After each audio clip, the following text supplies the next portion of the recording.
What is good, ladies and gentlemen? Welcome back. Sorry we missed you guys last week. We took some time off, spent time with family, friends for the holiday, obviously Thanksgiving and stuff like that. Hopefully you guys had a great Thanksgiving and stuff. We're going to jump right in. We're not going to waste your time. We're going to get to the meat and potatoes. I want to start college football. I think the biggest thing to talk about right now is the Lane Kiffin situation. He Yeah. did accept the LSU job, getting paid $13 million per year, 7 year, $91 million deal. Um, I guess the question: did Ole Miss make the right decision not letting him coach out, finish it out? That's the big question right now. I think they made He was a huge denied. mistake. As a player, I would want him to coach me in the playoffs. I have to ask you this: so the do you see a lot of Ole Miss players stopping themselves and so they can enter the portal before the January, like opting out of the bowl game so they can transfer? Do you see a lot of No, I don't think that's going. Ole Miss players I don't doing think that? that's going to happen. I don't think any of the big name guys that have Ole Miss are going to opt out of the Okay, playoffs or slash bowl games, whatever you want to call them. I don't think they're going. I don't foresee that happening. okay, But again, I think because he wanted to coach he the did. team, and the university said no. But me as a player, I would want him to coach me. I'm like, we've made it this far. I get that you're leaving, but I want my coach there that's coached this team up to this point to get there. Like I'm trying to win a natty. Yeah, It's one in a lifetime opportunity to win a natty. I don't it's gonna be care really weird. that what Like, he's built. wouldn't it be like weird if Ole Miss did win the Natty this year? Like, how do you categorize that? Honestly, if Ole Miss would Like, win it just the if we're going if they would hypothetical, hypothetically win the national how do you? championship, or even honestly, if they make it to the national championship, then I think you have a lot. Then I think you have a little bit more questions on how much impact did he really have coaching wise, Yeah, because like a lot of the staff is leaving with him, and they're not being allowed to coach in the playoffs.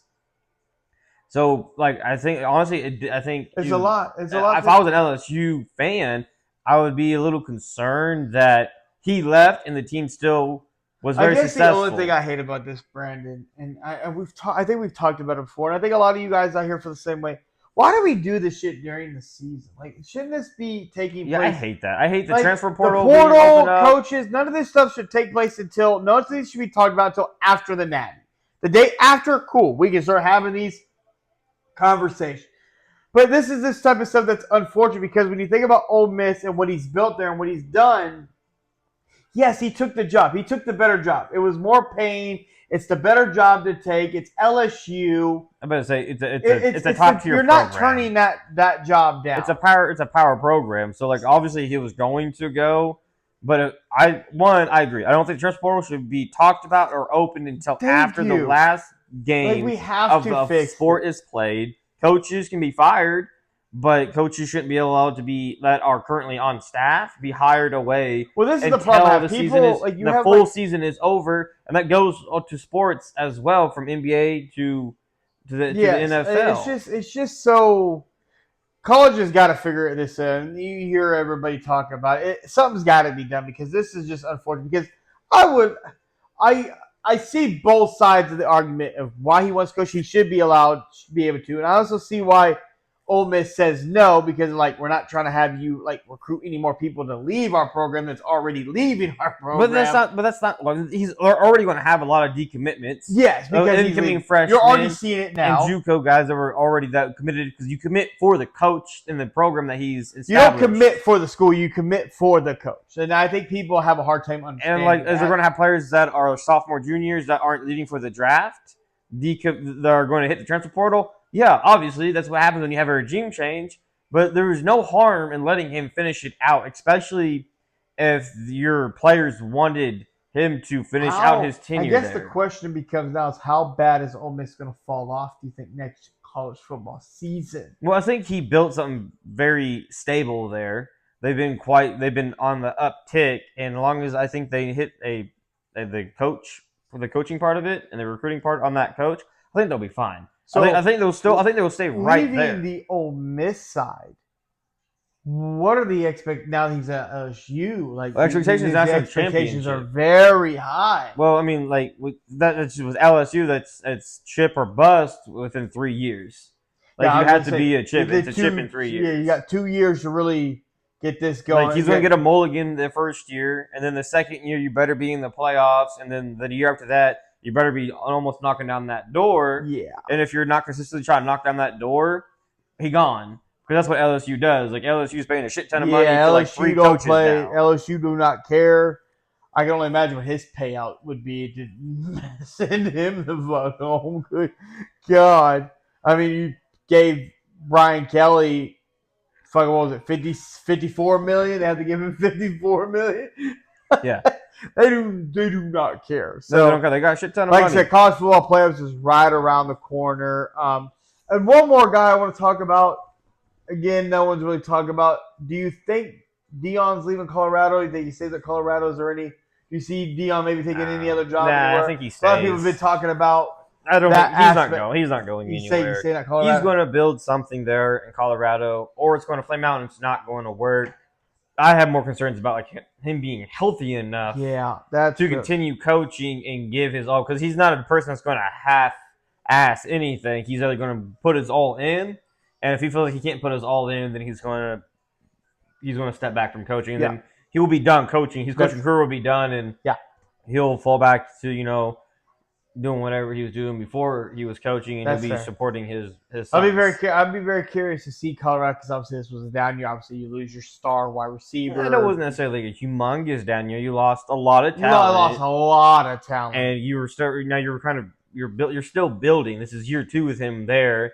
Really, his first year without his boy and Travis Hunter. Yeah, and that defense are still building up, and a bottom like tier 1.5 star tier program. Yeah. So they're up and coming in the Big 12. Like I said, college football playoffs are heating. Well, they're very heating up. You already have. I mean, we went to the 12 college football playoffs, which Brandon and I both agree probably was the worst idea that they did, because it wasn't great last year. This year, it's looking like it could be a little bit better potentially, but we already have people bitching about who's going to get in, who's not going to be in. It's like we do this argument, and then you have college like, well, maybe we should up it to 20. No, we don't need to up it more. And this is where we get into, again, because I think right now, what is it, like Texas is out, BYU's out, Miami's out. Well, currently, so this is how, before we have the conference championship games, Texas Tech is 4, Ohio State's 1, Georgia is 3, and Indiana is 2. Ooh, Indiana. Oregon's 5, Bama's 9, Oklahoma's 8, Ole Miss is 6, Notre Dame is 10, Texas A&M is 7, and then the conference champion from the number 4 will be 11, and the conference champion for number 5 will be 12. So we were talking. So you obviously lift off the college football player. People are talking about, could Alabama still get in if they were to lose again? People are not talking about, what if Bama beats Georgia again? Does that take? No one's really talking about that. Yeah, aspect. no one's really saying anything like, about that. If Georgia loses, then Georgia got to be out. You've lost to Bama twice. That means you're out. You can't keep Georgia in. I'm sorry. And people that think that if Bama if Georgia loses again, they can stay in, no. Because if you're going to tell me if Bama loses, they're out.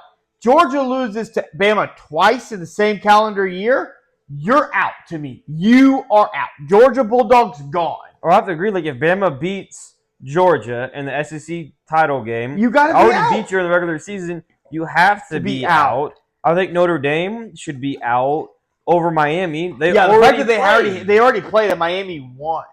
And the fact that Notre Dame is up higher than, to me, is BYU's 11-1, and they're not. I mean, they're not in it. Yeah, I just said this is the problem about when they expanded it. Well, you know what's really even crazy is Vanderbilt. They talked about finding another game to play to showcase their talent, and they're not in it, and they're 10-2, and their quarterback's in the Heisman race. I think Vanderbilt should absolutely be in. I think they've proved that they've played a very good schedule. But I'm with you. The biggest conversation right now is the Bama-Georgia conflict. People are talking about, Bama this, they got to be out. No, more like if Georgia loses, Georgia's got to be out. They have to be on the outside looking in. I'm sorry, they have to be. I think if the Georgia loses, Georgia has to be out. You lost twice to Bama. I think Bama then should jump up to a top 4 seed. Yes. And I think Notre Dame being in there is wrong. Miami should jump into there. Yes. And I feel like Vanderbilt should also jump up and be in there as well. I mean, I don't necessarily know who they really knocked out. I don't really like Oklahoma being there over them. But So, again, I don't really like the conference champion winners also getting a nod in there though either. Yeah, that one's gonna be because it's gonna be because it knocks one of the top tier teams out. But I get it that you automatically get a bid for winning your conference. Yeah. So then it kind of takes spots away from the better teams, and that's all we really want is just the top best 12 teams to make That's it. why I don't like when they do that. I'm like, give me the top 12. That's really how it should go. Stop this conference. That's what they do in on the basketball side. Yeah, like give me the top 12. Not really. I guess that's a lie. It's 64 teams, and if you win your conference tournament, then you get an automatic bid. Yes. So I guess that was a lie. So I guess technically what they're doing is it's a little bit different. Same, but a little bit different. Well, it's same, but it's different in the fact that there's 64 teams they're allowing in. We don't versus 12. I just need college to understand we don't need it to get any bigger than it is. And the fact that there's already conversations of like, well, maybe we should just open it up to 24. All right, in this case, to let everybody the fuck in and let's see where the shit goes. Because, like, it's a little ridiculous. But, again, that is where the college football stuff lies. When it gets a little bit more spicier, we will bring that to you. So, that is the college football side. Anything else you need to add before we move on to the... Anything else? Just trying to figure out what's so spicy. Yeah, well... I just hope the games are good because it has to be better than last year. It has to be. I have everything. I just kind of hope Bama beats Georgia and to see if that shakes anything up at all. And if it doesn't, I'll tell you this: if Bama beats Georgia and they keep Georgia in, it's a joke. If Bama beats Georgia and Georgia stays in, and Notre Dame stays in over Miami, who Miami played Notre Dame, and they beat, and the records are about the same. Everything across the board from strength schedule to the teams of the top 25 teams they beat, everything's about the same.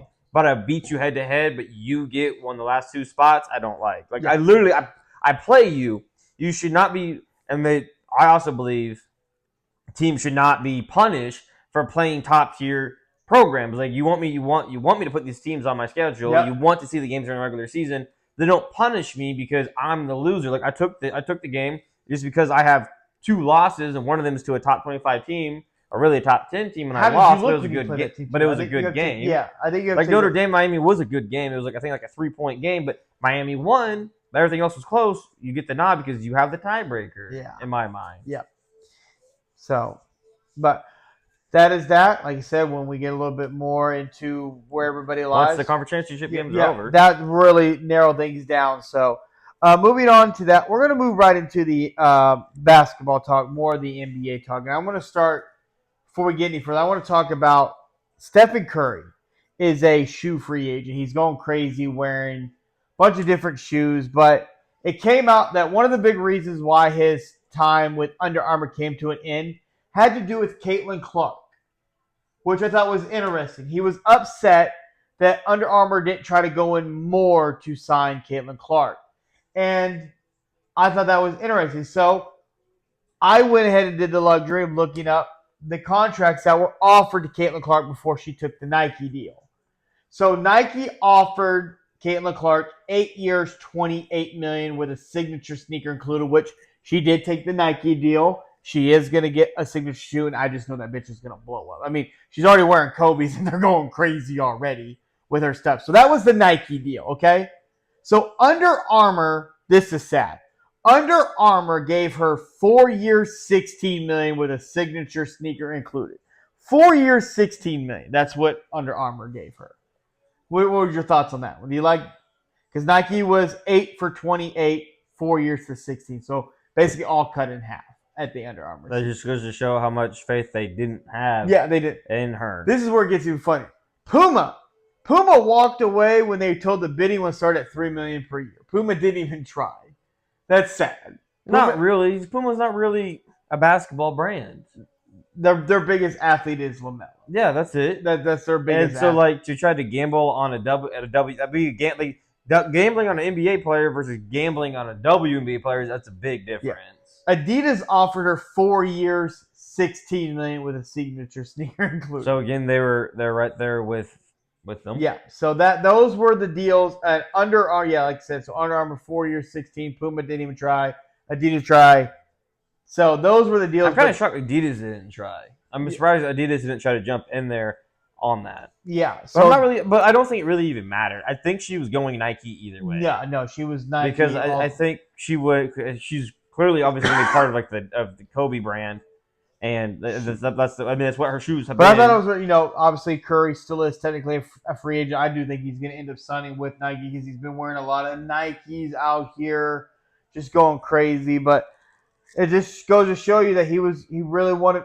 It just kind of seemed like Under Armour didn't really, for as big as Curry it was and is, the fact that his brand and in Under Armour wasn't bigger, just kind of showed you how Under Armour operated. They just didn't push it. It's just like I don't really know how to. Well, I mean, they made a great shoe for him because he had a lot of ankle injuries. Yes, and they designed a perfect shoe for him to help kind of help slow that injury that he kept having of rolling his ankle. They helped slow that process down for him. But when it comes to branding for him, it was kind of bad. And I think the bigger story what I kind of think what he wanted was, I think he wanted Caitlin Clark to be part of his brand, and Under Armour didn't get her in, so she could be part of his brand to help blossom it. I think that's what his thought process probably was. Yeah. He never has spoke on it, but I think that's probably what. Yeah, it's probably what he was looking for, but he didn't get it. So, I just thought that was interesting to see what the contract she had out there, and but we're curious to see. I think Curry's going to be a Nike brand, but we'll see where he goes. The next thing I want to talk about, Brandon, is the Kawhi Leonard situation down there with the Clippers. So the Clippers have obviously done some unspeakable things. So they have decided to send Chris Paul home. They released Chris Paul. They didn't like how Chris Paul was holding people accountable. Him and Ty Lue didn't see eye to eye. You got James Harden out here talking about this was a shocker, but then it now came out that James Harden didn't want the Clippers to sign Chris Paul. So it just seems like a lot of shady shit coming from the Clippers, knowing that Chris Paul was one of the best players you've ever had in his franchise history, making him relevant, a top tier, organization. But Kawhi Leonard, they keep trying to push Kawhi Leonard, who doesn't really play, who is there for a check. His time with the Clippers has been a failure. It's been a massive failure. And there's no way around it. It's been a massive failure since he's been there.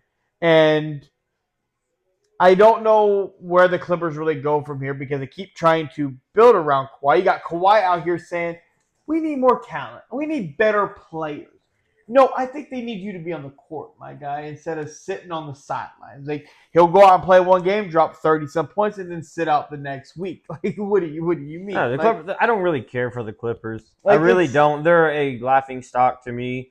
Right now, I'm finally glad it's all setting down and they're a shit team this year. Glad they are. How they treated Chris Paul is horrible, so it makes me dislike them more. I've really felt dislike towards them that the NBA has came out with no punishment for them circumventing. Swept it under the rug.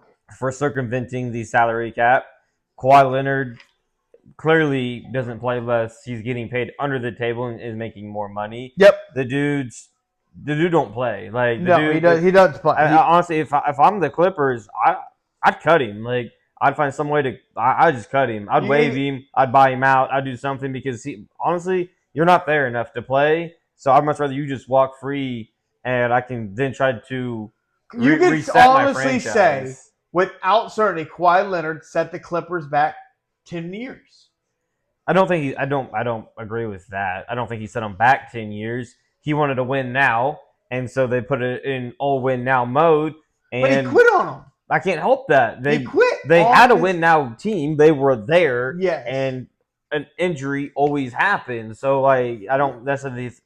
this is the first time they're going to have a losing season while he's been there. Yeah, I mean. But again, Kawhi Leonard just doesn't play a full season, doesn't play 65 games. And then in the playoffs, he quits on the team with a random injuries. Yeah, he quit. And but my biggest thing is like you don't play, so I don't care. And the Clippers aren't being punished for circumventing the salary cap, which makes me care even less about them. And honestly, they're like the third biggest brand really in California behind the Warriors and Lakers. So like honestly, We can't forget the Kings. Honestly, they're behind the Kings. Yeah, but don't forget about the Kings, big dog. The Kings are more entertaining than them. The Warriors are more entertaining than them with Steph, and then obviously you have Luka and the Lakers. Yeah.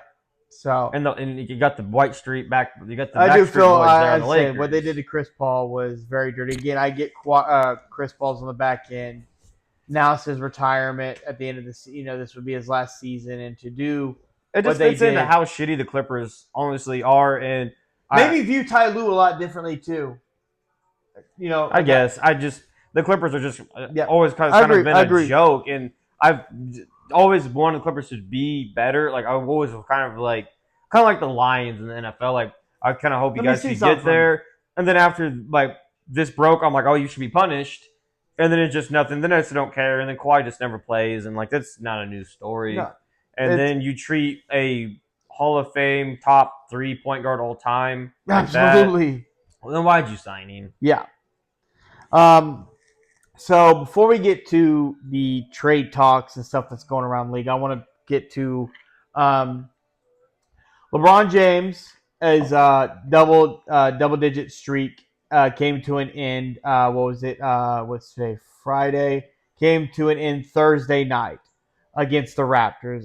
It was a poor shooting performance by LeBron, but they weren't all bad shots. The shot just didn't fall. It's unfortunate. Shot just didn't fall. In a 23rd season, 41 years old. What do you mean? It's okay, yeah. The streak came to an end. Obviously, he had 8 points, but they won the game. He passed it up to Hachimura for the game-winning 3. An 18-plus year streak came to an end. 18. Last time he hasn't scored over double digits was 2007, January 5th, 2007. So 18-plus years.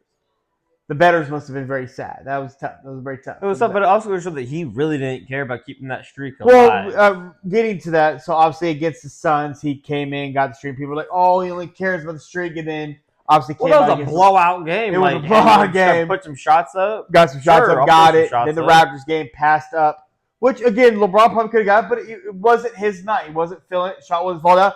Kicked it, made the right play. Hachimura hit a big 3, won the game. And the reporter even asked LeBron, how does it feel? Don't matter. We won. Like that's it. Luka's out right now, not injured, nothing. Had the birth of his child. So congratulations, Luka. He's back in Slovenia. He'll be missed one more game, and then we'll be back. But really, Austin Reeves has been. AR misses him right now. AR sad. He missing his white teammate. He misses his white. Why you gotta say you gotta be white? The white boys taking. I just think right now for not making it, it's not a race thing, but the white boys kind of taking over the NBA right now a little bit. You got Luka, AR. We're not going to disrespect Cooper Flag. Cooper Flag's starting to get it going right now, doing some really great work. Shout out to the NBA right now. White boys coming in. Larry Bird proud right now. Larry Bird watching the NBA right now. You got the Backstreet Boys and the Lakers, all right? But Lakers are looking good right now. DeAndre Ayton's looking good right now. AR's looking like an all-star. Right now, on this trajectory, AR should absolutely be an all-star. Granted, we are in a different format for the all-star game this year, but I mean, without Luka, AR's putting about 41 points per game. That is fucking insane. But I don't it's cool that he's he's obviously took his game to the next level. But for me, unless they trade him during the season, for me when it comes to getting him paid, I need to see what he looks like in the postseason. Yeah. And I need to see him show out this year in the postseason before I even care about talking about any kind of number about retaining him contract-wise. Yes. Because if you flop in the postseason and you're not there for Luka and you're not there for Bron, I don't really – I have a tough time paying you because that's really not what I care about for him because that's where you're going to make your money. Yeah, this is the playoffs. The regular season, I'm happy for him balling out. But the postseason is definitely where we need him to – show out the most. We have talked about this a little bit too at the Lakers. I have said I think LeBron needs to announce that this is it. You're saying I hella disagree. No, because it's too much. It puts too much limelight. So much pressure. You have the GOAT or the second best or the second GOAT. You have the top two. You have whenever you want to cut it, he's the second best player or the first best player or the number one player ever in the league of the NBA ever. And for him to announce a farewell tour with how the Lakers are gelling, how they're moving, that's just going to put so much pressure on AR, on Luka, on Ayton, who's really feeling himself with the Yes, he Lakers, is. on the second-year head coach. Like, there's no reason to put that on the young Lakers. Like, they're young. Yeah. Like, they're a young team. There's no, in my mind, no reason to put that extra pressure when the playoffs are around. Because, like, sure, like, you announce it, okay. And then the play, or like you go through a rough sprout, like, well, how you feeling? Like, this Bronze last year, no, like, I feel like if he just keeps it to himself and then Runs off into something. run off in the sunset, like no matter how, if he runs off the sunset with a chip, cool. Or, they get bounced in whatever round of the playoffs. After listening to Brandon talk about, I kind of respect that version a little bit more because it's less pressure on the organization. And LeBron's been in the league 23 years, so you should have already you're not taking it for granted. Like you should. Well, I don't think there's any pressure on the organization if he announces it. They clearly have moved on to Luka. The new organization, the new ownership is fully focused on Luka and building a team around him. So there's not going to be no massive shakeup to try to help chase a ring for LeBron if he announces it. It's more for like the staff and the players there. The pressure of the playoffs is going to be tenfold if the King announces his farewell tour. Yeah. So that's why I'm cool with him keeping it to himself. That's why I said I was leaning that way, but when Brandon and I were sitting down and really talking about it, I'm like, I can see why that version is much better way to go because it just kind of lets them lay low on the radar because they are currently second in the Western Conference at 16-5. And that's where you want to be. You want to be under the radar. You don't want to be top of that radar. You want to be laying low. So I respect Brandon's opinion on that one. And like you said, for me, the past 2 years, I've just been kind of taking every playoff run that he's had. I'm like, this could be the last time I see him play. Could be the last time I see him play. And so I've always just kind of taken it in. And this year could really, really be the last year that he plays. Absolutely. Every year could just be the last. And so I think if I'm the NBA, I also don't want him to keep his mouth shut because it's just people are still going to draw in to watch you. Because again, too, if you think about it, if he was to announce it, it puts the NBA in panic mode. Like, who really got to find that guy because they still haven't really been able to. Well, they should already be in panic mode because you're banking on a 42-year-old. But outside of that, happy for LeBron. Obviously, the streak has ended.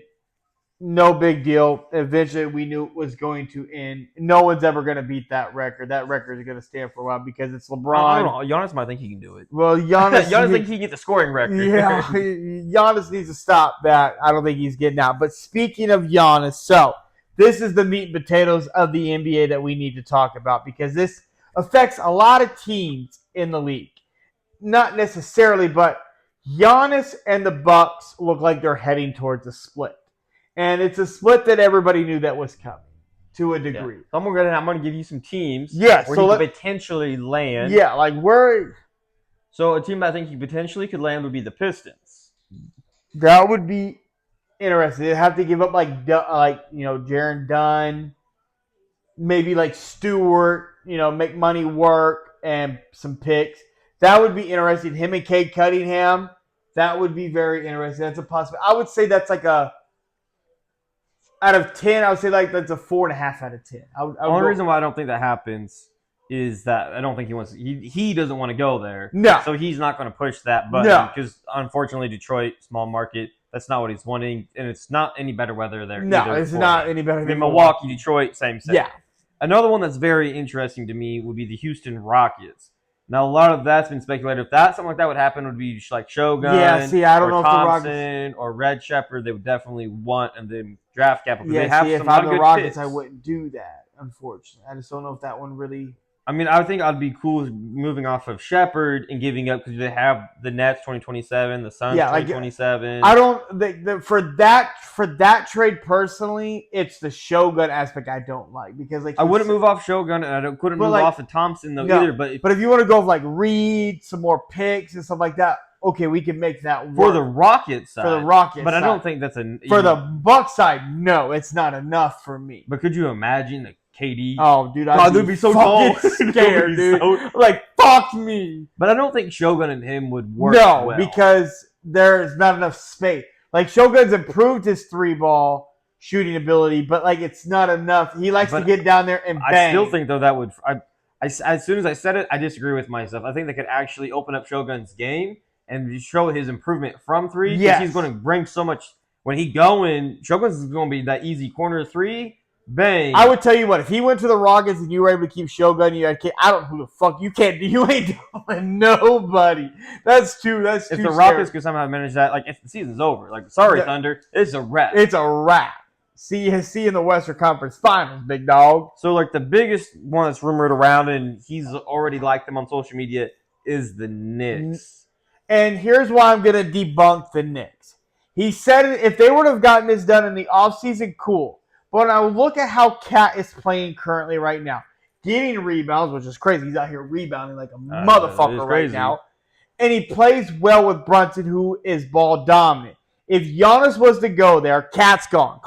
Cat's being moved, and some other guys. Something projected-wise, because like to kind of make it the math work, to be something kind of like Cat obviously has to be moved. Cat's got to be. But again, it doesn't help the Bucks. Damn it, the Bucks have Miles Turner. Yeah. Then you're getting Cat. They're kind of similar in aspects. That wouldn't be bad. Doesn't work. But then it could. I mean, they both spread the court, so it does. But then you're getting somebody kind of like OG Anunoby, Mikal Bridges, and some. Then you like Mikal Bridges is great, but that doesn't do it for me. For the Knicks side, I don't know if Giannis and Brunson could work because Giannis needs the ball, but Jalen Brunson is very ball dominant. Jalen Brunson is not moving without the ball. He's not doing any of that. Like, I can move off with like a Curry who I can set screens and he's running. That's not Brunson's game. Brunson needs the ball. He needs to do a shake and bake, get to a spot. But Giannis needs the ball to be able to do his thing. I just don't know if Brunson and him could work. I'm not saying it can't, but like based off how we know they play, I don't see that working. You don't think they could ever get into a pick and roll situation? Now, their pick and roll would be very. No, but we don't see. But when you think about it, we don't see him and Cat do that a lot. But that is where Giannis wants to go. I think if the Bucks could get Cat and OG and Bridges, with obviously they have Miles Turner on the roster, I think those kind of acquiring those players is their best offer. They're wanting to bring in immediate talent. Currently, so far, what I've listed off, I think personally, the Rockets with how the teams currently look. What about the Spurs, though? Well, we're not there yet. Okay. So currently, what I've listed off, the talent they could get. Well, would the Knicks have to throw some they would have to put in some picks because they still have some picks. But like to me, I would want those players. Those players that would be able to get in some picks for Giannis would be the best for keeping trying to rebuild a roster around defense. One that I know that you didn't think of, but is hella valuable, hella scary, and honestly, it's a wrap for the whole goddamn league. I know what you're about to say is the Thunder. It is. It's the Thunder because the Thunder could really throw in some shit ton of picks. Maybe Jay will. So the potential would be. I would cry. It would be Hartenstein, I'd cry. Dort, and which they will both have team options coming in the next year. And then it's projected that the Bucks would also want Chet or Jay Will. Now, if I'm honestly, OKC, I'm going Chet. Fuck Chet. I'm keeping Jay Will. But what's best about that, though, which is the kicker, is that the quote-unquote poison pill for Chet and Jay Will's money comes in next year, and the Thunder will be kicking one of those contracts over. The Thunder really have the best opportunity to get Giannis in that right there. Oh, boy. Wrap it up, boy. Like, you go ahead and hand OKC technically the chip. That'd be crazy. They have the best package when it comes to picks. Like, overall talent players. And talent. Young talent.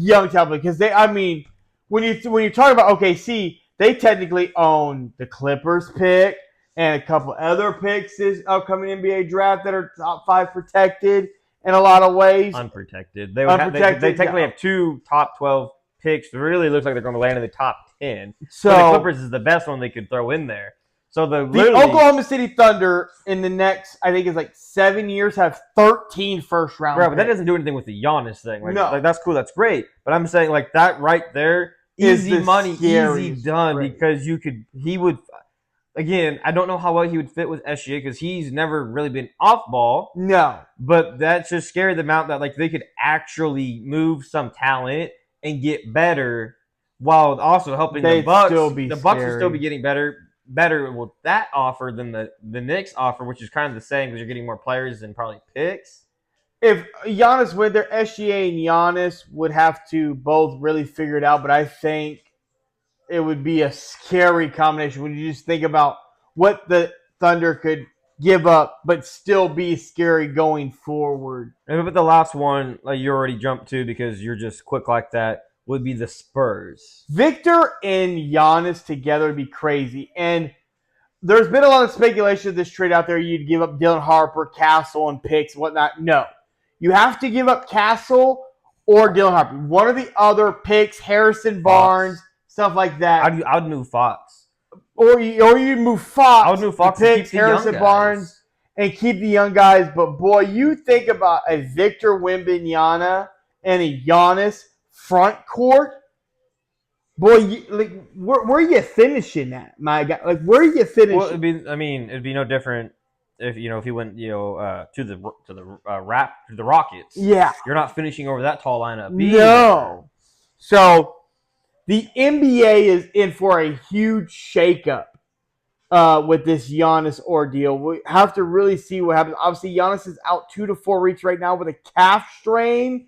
Calf strain. Well, I mean, something did happen. I mean, obviously something did happen, but it's like, but boy, this is about to be. I think the Spurs and Thunder give them the best like talent and picks, but I think the Thunders have the better picks options. But I don't like. They already kind of in the offseason, the Knicks and the Bucks already talked. If you would have got that double. But but didn't have nothing to offer. Like I said, like it's really just kind of like players. There's no picks that can really go in there. And so I really like the Spurs. I honestly, overall, personally, if this trade's going to get done, it's not just two teams. I think this is a multi-team. Like I don't think. I think there might be like maybe a third team for like random picks or to absorb some like salary. But I really just think it's really going to be a 1v1 trade. You think it's one? I'll be very curious. And there's only when this happens, it's going to be massive. I think it's only really going to be like, to me, there's three teams that the Spurs, Thunder, and Rockets. I think it's the three teams that make the most sense for the Bucks to deal with. It makes the most sense for those three teams, either one of those teams, to acquire Giannis because they would be giving up talent, but they'd be getting better for a playoff run. The Spurs, they're not quite there yet. No, but Giannis definitely pushes the envelope massively. But I mean, if you want to win a chip, go to the Thunder. But he wants to go to a big market. I think a big market in New York, where he's going to eventually land. But I don't think that gives the Bucks the best in return. My personal opinion. Last thing on Giannis though, I don't think he can play with a guard. Yeah, we've never seen it. No, the only time he's played with the forward, that was it. Yeah, and him and Dame, it just never worked out. They were both one was always hurt, and you never really got to see that. We never saw him with a guard. Anytime he's like, the only time you said Dame, but that didn't even look good. Yeah, it didn't look good. So I could rock with you on him not being able. That's why I kind of like him with the Spurs playing with bigs and young guards. Yeah, that is not bad. No, that's the not Rockets bad. Not bad because again, like you don't have a point guard. And we've also known too, if he was able to go play with a guard like that, is he willing to sacrifice enough? You never had to get him to sacrifice. That's with Brunson. I don't know. You're gonna be asked to do a lot. Who's sacrificing the most? Like you're both, So yeah, when this happens, it's going to be massive. And again, we're going to bring it to you. We're keeping a close eye on it. It's obviously not going to. It's going to happen before the trade deadline. It's going to happen before the All-Star break. It's just a matter of really figuring out who's it going to be, the money, the picks, the players, and Milwaukee's also got to be careful not to be bamboozled here. But they've also made it very clear that they'll be willing to send Giannis somewhere he wants to go. But you also have to look out for your organization as well too. You have to be careful not to set yourself back. So we'll have to see where that goes. So it's definitely gonna be interesting for sure. So moving to the meat potatoes that everybody loves to talk about here. We do have two big things that were breaking news. Kyler Murray done for the season. More so, meaning he's done with I think his time at Arizona is done. Like it's that chapter is over, done with. Kyler Murray will be moved in the NFL offseason to somewhere. He will not be an Arizona Cardinal. Yeah, no, he's done. He's done. And Jalen Daniels is back. He is going to return this week against the Minnesota Vikings. Talk about a great game to come and try to get your confidence back after being hurt, which is crazy that he's come back after with that elbow look. It didn't look good, but he is back. So those are the two big things that we're breaking. We're going to start with the Myles Garrett situation here, and it's a big deal because the sack record stood. I mean, Michael Strahan has held it. T.J. Watt tied it, but Myles Garrett is chasing history here, like a serious record that he could potentially set massively that may never be reached for a long, long, long time. It's going to take a generational type talent to come in and break this record. So let's see, what has he got? He's got the Tennessee Titans this week. That's Cam Ward. I mean, that's good for. If he doesn't get 2 sacks if he doesn't get at least 2 sacks that game, I'm gonna have a lot of questions moving forward. Like if he's not sitting at 21 sacks by the end of that game, I'm gonna have a lot of questions. He's got the Titans this week, and then the following week he's got Caleb Williams. But he's got to get it done in these two games. But that Bears old line is not a joke. No, it's not a joke. But Caleb Williams moves so much. Completion percentage is not great. He holds on the ball a long time. If he's not basically tied the record for sacks after the Bears game, like when I say basically, I mean like he's at 22. The record's 22 and a half. So if he's not at 22 after the Bears game, I think we both agree we both agree that he's getting the record. I think he gets it before the asterisk comes into place. Which, when we say that, we mean the extra game they added, yes, which is the extra 18, game, which is the Bengals. My question to you is I want to break this down a little bit more. We obviously know the tremendous talent Myles Garrett is. The Browns haven't been great. What does this mean for him legacy-wise, like him as a player? Like, does it change the narrative? Like, that doesn't really change any narrative for him. He's already known as a great DN, and if he gets the record, he's going to throw his hat in there with the LTs, the Michael Strahans, the Jared Allens, the elite of the elite talent. Like he will be known as elite talent, whether or not he ever sniffs a ring. You put his name up there with Aaron Donald, who's technically a defensive tackle, but indeed, and he's going to put his name up there. He will solidify himself as one of the old time. So his legacy is great. It's just the next thing is no ring or no ring. He solidifies himself he's a as DN. One of the greatest of all time. Yep. Okay. That's just what I wanted to know. If he gets the record, it slots him above pretty much everybody else on the sack record. Known as one of the best sacking of the quarterback. Yeah. He's definitely known for that. So Myles Garrett, I think he's going to get it within the next 2 weeks. When do you want him to get it? So this week they have the Titans. Yes. Then the week after that, the Bears, then Buffalo, then Pittsburgh. The Bengals game does not count because I don't want to asterisk, but I think you both were like we said it'll be before then. So out of those 4 games, where do you want him to get it? Honestly, it's intriguing because the Buffalo game would be pretty cool. I want him to suck the shit out of Josh Allen. Think he's gonna get Josh, but again, looking at it, he should have this record wrapped up and be the sack leader by the Chicago Bears. He should be get Caleb Williams down, and he's got. Would you be at all surprised? Surprised at all if he gets the record against the Titans? No, I would be surprised. Cam Ward, that offensive line is horrifying. If the Browns and Shador could get a little bit of a lead, make them have to throw the ball. I mean, he's at what 19 and a half sacks. Well, he's at 19. 19. I mean. You really, yeah. He needs 3 sacks to quote unquote sort of tie, 4 sacks to beat it. Yeah. There's It's not. Yeah, I mean, players have gone off for 3, 4, 5 sacks. and he knows he's there, and he knows, and he wants it. So like, I mean, like honestly, I'd be putting like you should be putting a lot of money that he gets. He should be the most betted player on this. To get 4 sacks against the Titans. He should be the most to get the without record. question. It's not even close. Yeah. Where do you think? Where do you think he ends with by the end of this? By the end of like the full season, where do you think he ends? When he hits the Bengals with the Steelers game, after that game is wrapped up, where do you think he's at?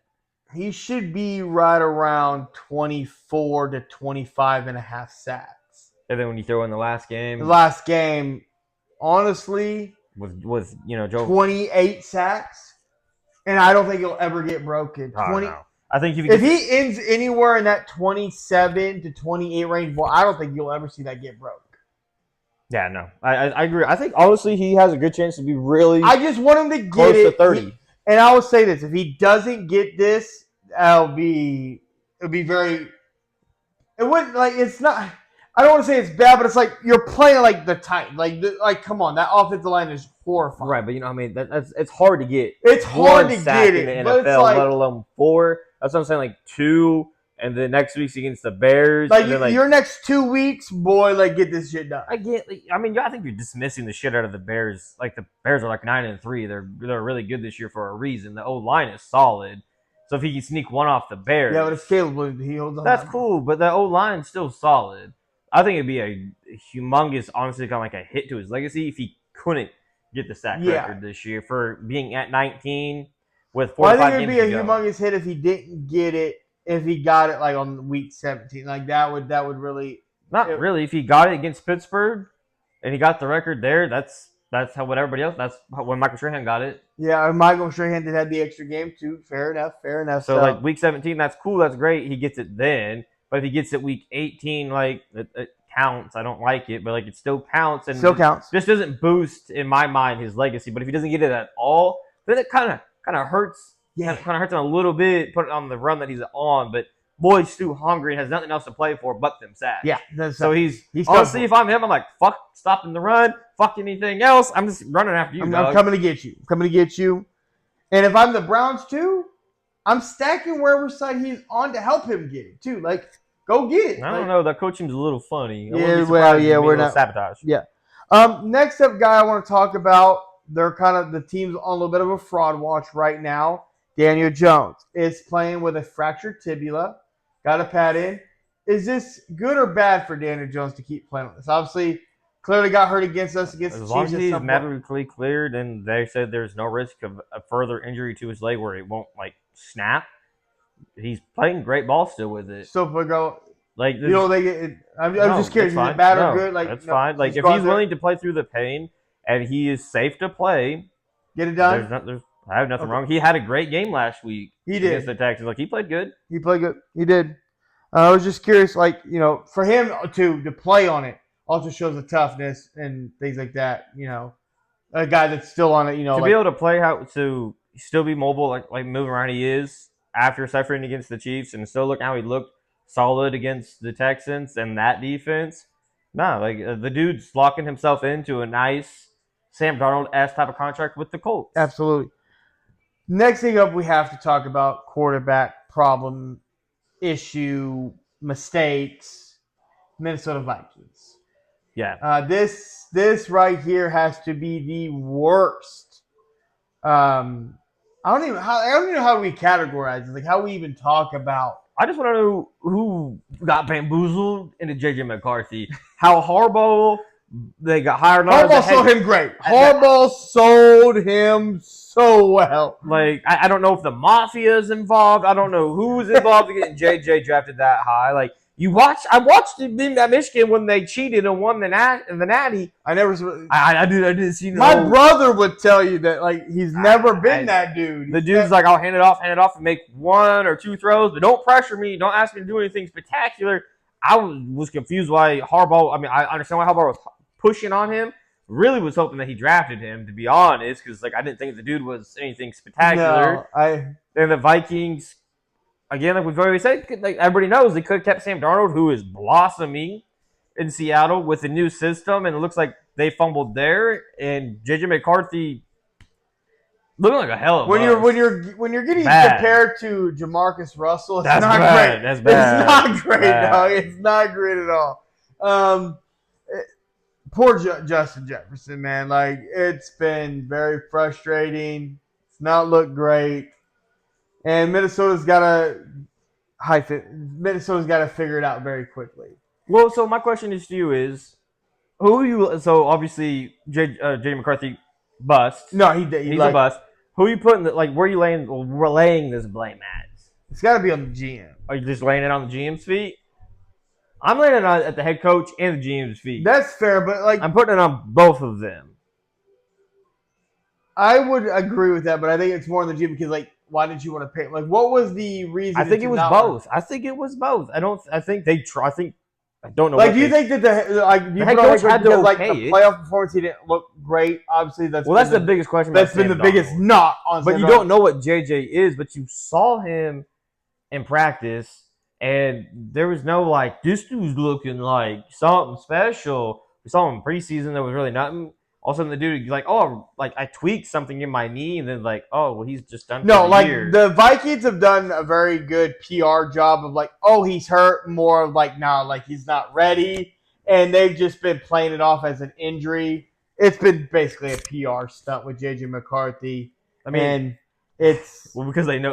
I think they know. They know, that's my thing. Is they knew he wasn't ready last year, and I don't know how they thought he was going to be ready this year. I knew it was bad after, week 2? He had the best performance he's had the entire year in that fourth quarter. That was it. And then he missed 4 weeks.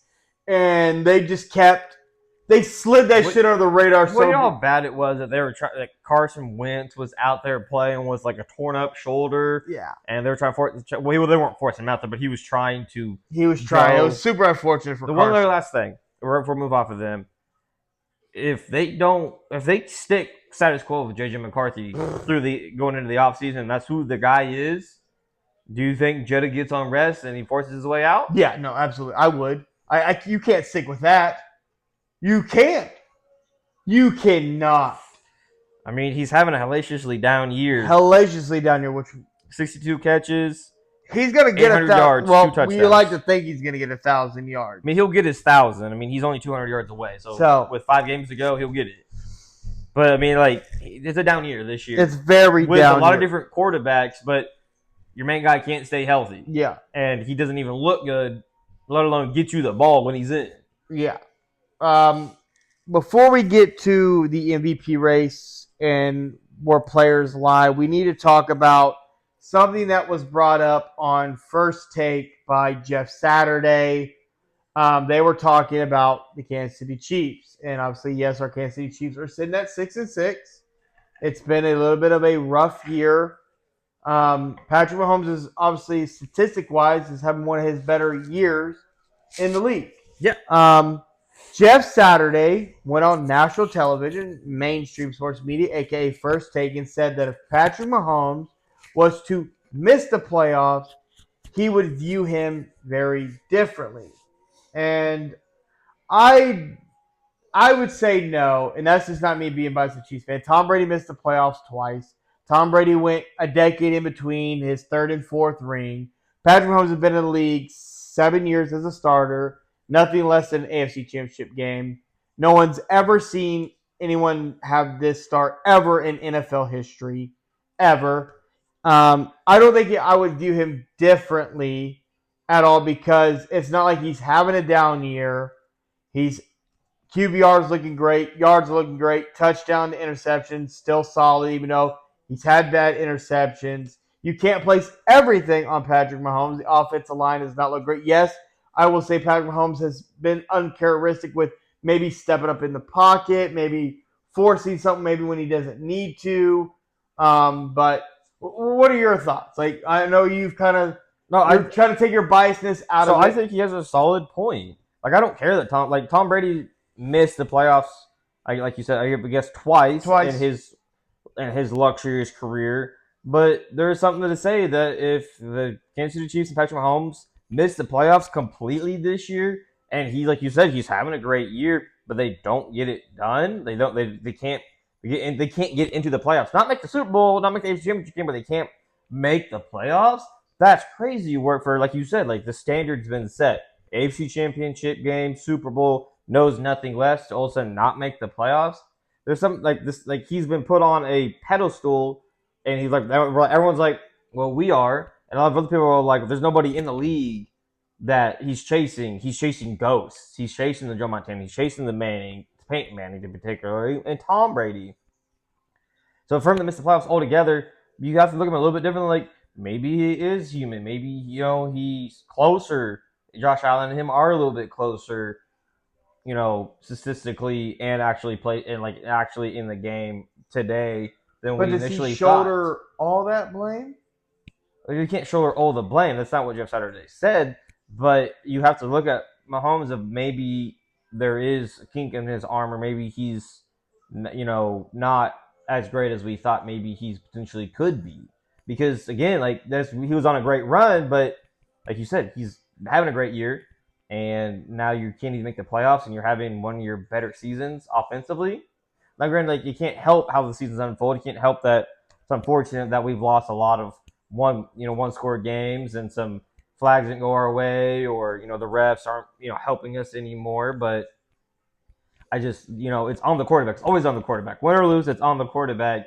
And for the pedestal that he's been put on and the category he's in of the greats of the greats already, I guess in his young career, just to understand that, how would you? What is to view him differently? Because Josh to me isn't close to him. Joe Burrow's not close. There's no quarterback in the league. Well, since Josh has outside of that is close to him, not Lamar, not Stafford, not Jalen, but Lamar, they're not close to him. I'm pretty sure Lamar only knows playoffs. Since Josh Allen has emerged, he only knows playoffs. Yeah, but they always choke in the playoffs. Okay, but his they peers fail in the playoffs. But his peers only know playoffs, and he only knows playoffs. And if he's the first one out of those peers to miss the playoffs, you got to kind of pull the reins back a little bit on his ascension.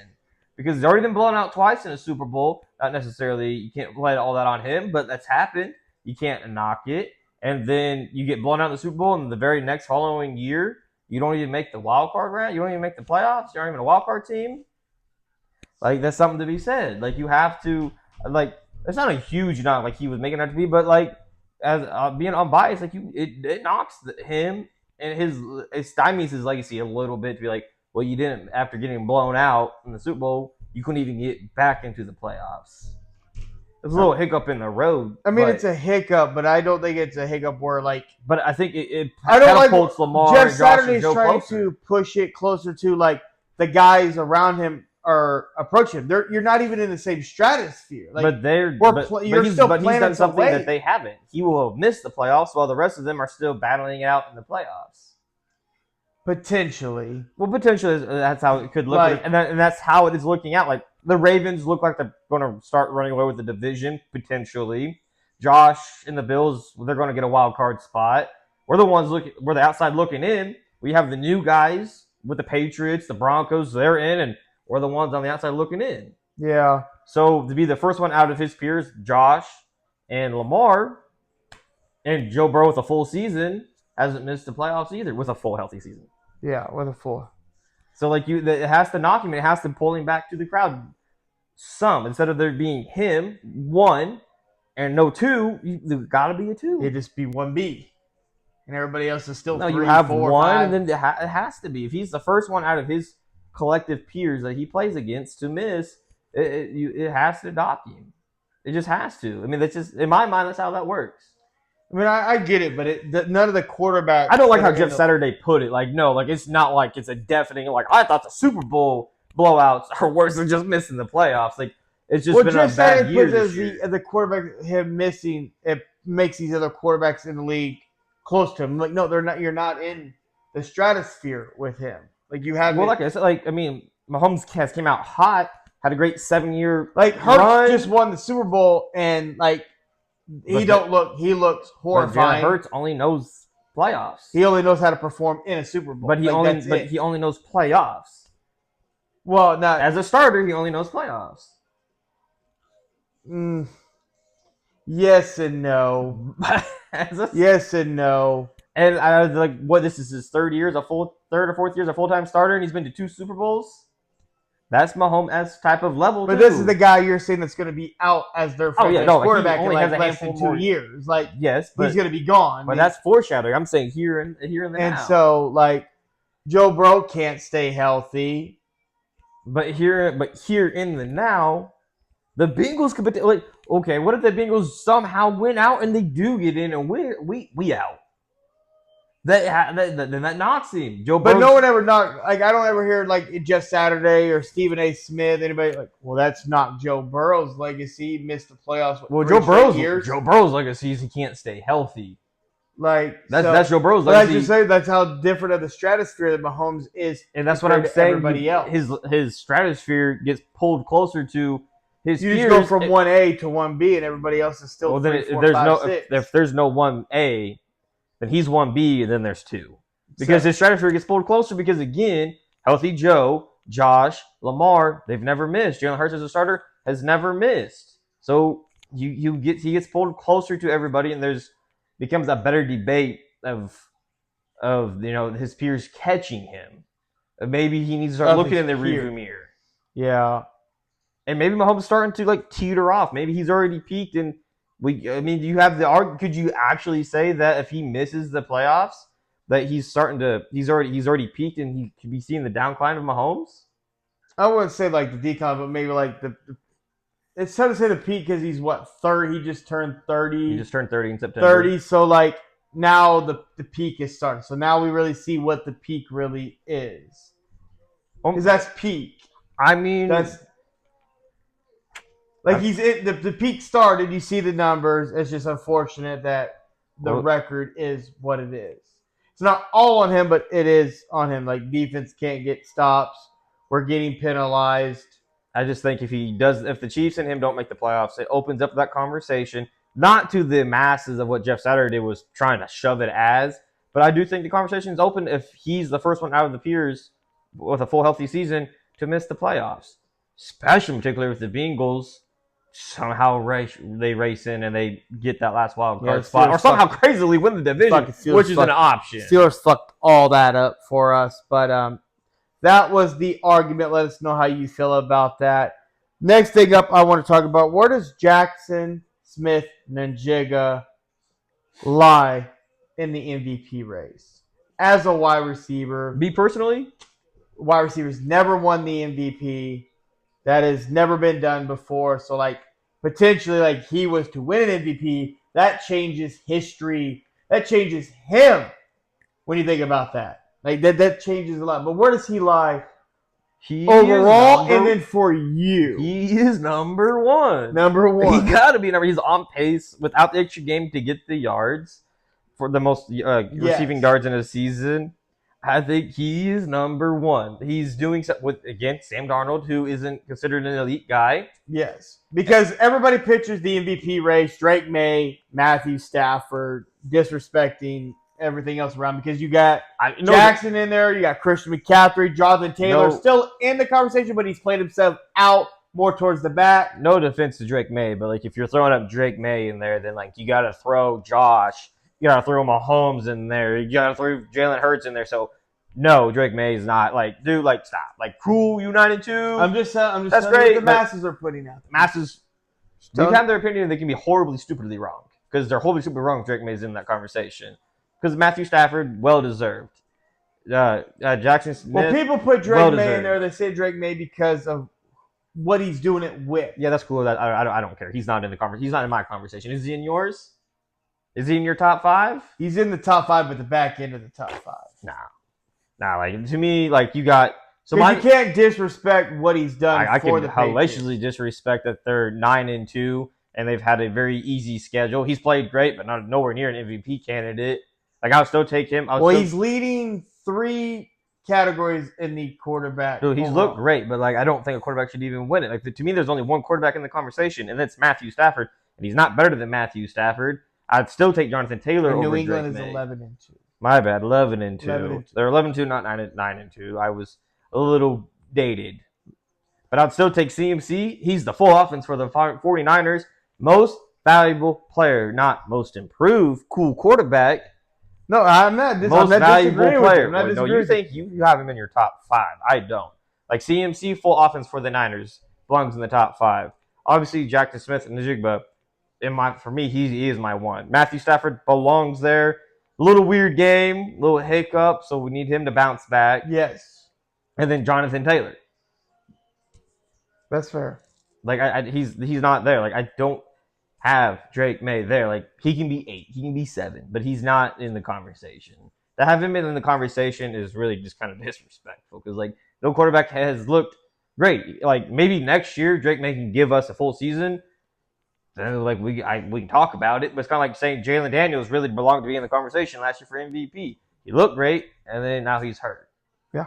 Granted, we always knew he was probably going to end up getting hurt, but this is a year that honestly, in my mind, this should be the 3rd consecutive year that a skill position guy has won the MVP. Not wrong. CMC, Jonathan Taylor this year. I mean, yeah, you had Saquon. Saquon last year should have won it, and they gave it to Josh. People talked about Lamar, Josh. No, it should have been Saquon. The year before that should have been CMC. This year, I don't think it can be Jonathan Taylor because of the loss he had to the Chiefs and then lost again to the Texans.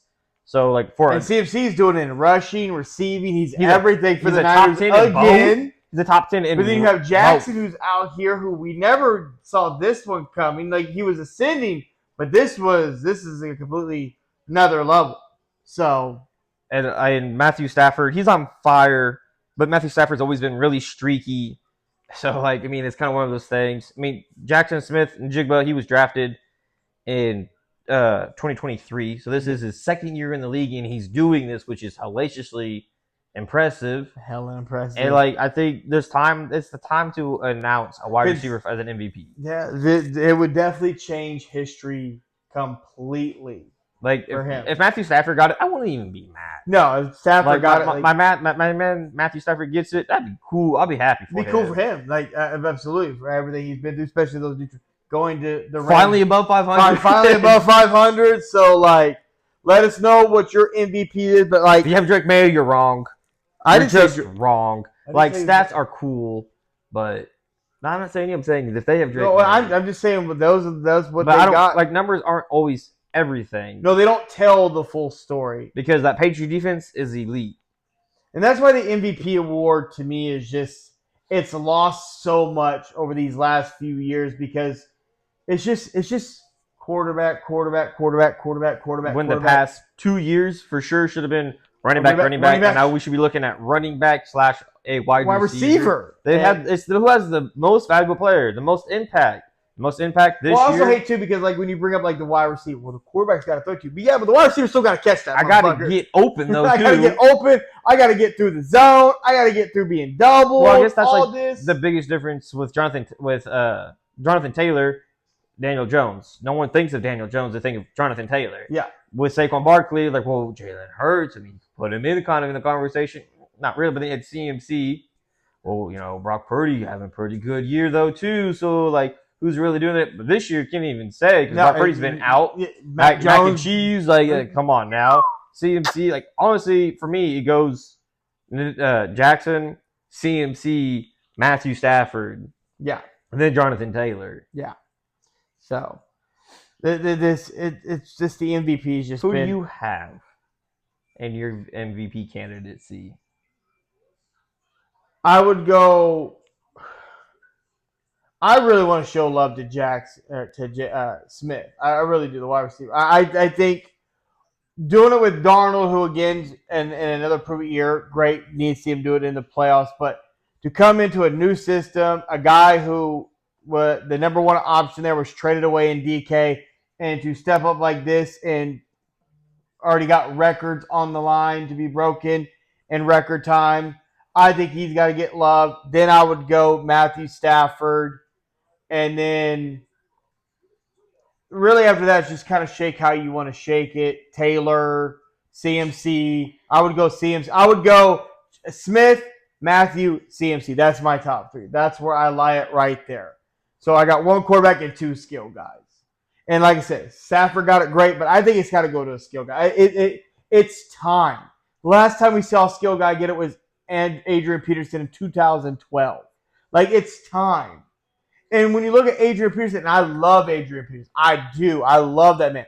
But when I'm looking at what CMC's done and over a 3-year period, it's insane. Like CMC leads them to a Super Bowl. Obviously, didn't get it done. Got hurt. Comes back this year, top guy everywhere you look at. Like, come on now. Like, They let's don't stop have any other weapons this You don't year. have anybody else. You traded Debo. Brandon Ayuk about to be gone. The coach literally he tried to sub himself out. The coach said, "Nah, dude, you stay in there. You Stay in there, dog. We need you." So, like, I'll pull some more voodoo magic so you don't get hurt. That's my top 3. That's how it All should right, go. that's fair. But let's move on to the Week 14 matchup. Brandon, we got the Week 14 matchup. We just had the Cowboys and Lions game that took place. Lions won that game 44-30. It was a great game. Outside of George Pickens didn't look sus. I need somebody to investigate him. As soon as CD Lamb went down with the concussion, he was just kind of almost like nonchalant through his route. Didn't try to catch nothing that could have been caught, boy. Like who? But like money was being bet. But like he's always kind of been that way though too. Yeah, he's kind of in a mood or whatever. Like when he gets moody, he shuts down. Like, and that we've just seen that. But I guess when he's brooding, huh? I just know. Yeah, I know all about that. I just know the referees that were in that game. I really needed them again when the Cowboys played us, because there were some calls in these games, boy. I'm like, boy, what the fuck was that at? I've always said that the Cowboys wide receivers, CD, they've always gotten away with some push-ups. They've always got the benefit of the doubt, especially CD. I've said that since he was in college. There was even in the game, there was CD made a contested catch, caught it clean. I thought it was good defense. Flag was thrown, defense pass interference. I'm like, what do you mean? Like, It was hand fighting all the way down the field, both of them. Then he makes the catch, throw the flag. Why are you throwing a flag? You caught the ball. Like, I think I was more. What more time? fucked me up is that people out here thought Dak was in the MVP conversation and then played himself out. Now Jordan Love's in the MVP conversation. We don't. None of those guys are in there. Stop it! What are we doing? That is just my whole thing. There is no reason. We just try to find a quarterback to put. Why we got to put quarterbacks in there? Stop it. But let's go over the Week 14 matchups, Brandon. We got the Titans and Browns. I think this is we're getting a W here, right? I think that's a fair statement to say. I hope so. Myles Garrett, 3 sacks minimum. He getting bored. Minimum 3. And then next up we got Falcons and Seahawks. And honestly, the poor Falcons about to get their ass whipped by Seattle. Yes, sir. And then you got this toss-up game, Colts and Jags. Like Trevor Lawrence ain't playing well, but the defense looks great. Then you got the Colts who are on a 2-game slide. They got to get back on. Jonathan Taylor got to have a big game here, right? Like, this is a 200. He needs to have a big game. At least 20 touches in this game, correct? Yeah. Yeah. But we got Colts winning. Who you got winning this game? Well, I need the Jags to win. But I think for the Chiefs' sake, that we need the Jags to win and kind of help us if we can win out with the Colts losing. But I think the Colts win. And then we got the Commanders and Vikings. Jaden Daniels returned. I don't know who's playing quarterback for the Vikings. Honestly, it don't matter. It don't matter. Not going to look great. Give me the Commanders. Absolutely. I just want to see Jaden Daniels not get hurt, have a clean game. I just want to see him kind of see that confidence with him. Get that confidence back. Then this is the game where I'm torn. You got the Bengals and Bills. I'm taking Buffalo. Chase is back for you in fantasy after serving a 1-game suspension. That's cool. I'm still taking Buffalo. Still taking Buffalo. I'm taking Buffalo at home. Joe Burrow looked good for a half. Granted, I get rust, but looked like dog ass the first half. Came out and looked way better than the second half. Yeah. Buffalo's defense, that pass rush, if they show up, will be okay. The Bengals can't run the ball, so that helps out Buffalo's defense. And I think Buffalo will get it done. Cook's gonna run all over them. Oh yeah, that's the only reason why. Give Cook the goddamn ball. This could be the third game that James Cook has more yards than Josh Allen. Absolutely. And then I know you're looking forward to this game right here, the Bucs and the Saints. I know you think the Saints are going to do absolutely nothing against the Tampa Bay Buccaneers. You're getting Mike Evans back. You want a fun fact? Tickets cost as low as $39 for that game. Woo! Yeah, so I'm taking Tampa. And Mike Evans, 500 yards. And then we got the Steelers and Ravens. Ravens are coming off an embarrassing loss to the Bengals. 5 turnovers on the offensive side of the ball. But the Steelers have not looked great either. Yeah, I'm so taking the Ravens. Ravens? Okay. Aaron Rodgers, I still want to know how he got fucked up. Yeah, I don't even know what happened to his what nose. What the fuck happened Like, I there? don't know who the fuck punched him. And then, oh man, you got the Dolphins and Jets, baby. Dolphins and Jets. Honestly, give me the Jets. Right? I'm taking the Dolphins. I'm taking the Dolphins. I'm taking okay. the Fins. And then we got a divisional matchup. Last time these two teams faced, it was dog water ass. Broncos and Raiders, baby. Go Raiders. Go Raiders, Go baby. Raiders. Absolutely. Fuck the Broncos. And then we got Rams Cardinals. I mean, Jacoby Brissett probably gonna put up big numbers, but You want to know a fun fact? Tickets as low as $21 for that game. yeah, that's wild. That's crazy. That's That's wild. crazy shit. But give me the Rams. Like Yeah, give me Matthew Stafford. this right here is gonna be a good game. I think Bears Packers. Like You want to know a fun fact? Packers are favored by 6. that's wild. I thought that's Don't crazy. tell the Pope that shit. I'm taking the Bears. Me too. I'm sorry. Like I'm taking the I Bears. never would have thought in my lifetime I'd be picking the Bears, but Let me rephrase. I'm taking the Bears with the points because they're going to cover. They're either going to win or lose by 3. Like it's And one or then- the other. we got the Eagles and Chargers. I don't know if Herbert's gonna play. He did have surgery on his He's going to hand. play. Is he gonna play? You think He's he's gonna play? Who you got in that game? Eagles, Chargers. This is a Well, I need the Eagles to win, so Eagles. yeah. We need the Eagles to win in our division. That And one's then biased. we got the Texans and Chiefs. This is gonna be a tough game for us. Offensive line completely depleted outside of our center And our left guard. and our left guard. With- So I mean the Chiefs. The Yeah, Chiefs are favored by almost 4, which is crazy ass work too. that's crazy. But work. this is a make or break for the Chiefs. Chiefs lose, playoffs done. Playoffs done. So those are our Week 14 matchups. Let us know what you guys think. We will see you guys next week for the results.